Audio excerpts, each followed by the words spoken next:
सलाउद्दीन मौजूदा इराक के शहर तकरीत में 1137 में एक कुर्द खानदान में पैदा हुए। वो एक सियासी तौर पर गैर मुस्तहकम दौर में पला बढ़ा जिस पर सलीबी जंगों का गलबा और मुस्लिम दुनिया के टुकड़े टुकड़े हो गए।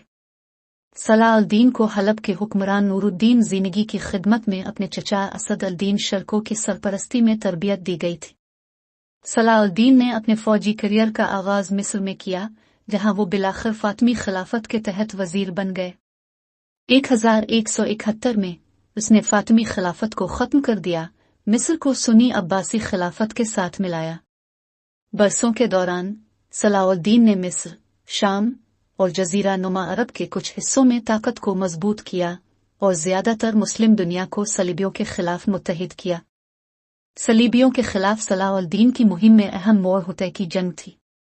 यरूशलेम के बादशाह गाय की क़ियादत में सलीबी अफवाज को बुहेरा गिलिल के करीब एक बंजर इलाके में लाया गया। सलाउद्दीन की अफवाज अच्छी तरह से तैयार और हिकमत अमली के लिहाज से बरतर सलीबी फौज को खत्म कर दिया। हुतै में फतह ने सलाउद्दीन के लिए यरूशलेम की तरफ मार्च करने की राह हमवार की। 1187 सलाउद्दीन का यरूशलेम पर कब्जा सलीबी जंगों की तारीख का एक अहम वाक़या था। 1099 में यरूशलेम पर अपनी इब्तिदाई फतह के दौरान सलीबियों की तरफ से दिखाए जाने वाले जुल्म के बरक्स सलाउद्दीन ने गैर मामूली अज़मत का मुजाहिरा किया।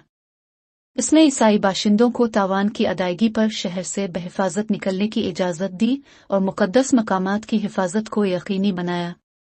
शिकस्त खुर्दा सलीबियों के साथ इसके सलूक ने इसे बड़े पैमाने पर इज्जत दी, हत्ता कि इसके मुखालिफों में भी। सलाउद्दीन की क़ियादत ने सलीबी जंगों में एक अहम मोड़ दिया। मुस्लिम दुनिया के इत्तेहाद और इंसाफ और रहम पर उनके जोर ने उन्हें एक अफसानवी शख्सियत बना दिया। इसका इंतकाल 1193 में दमिश्क में हुआ।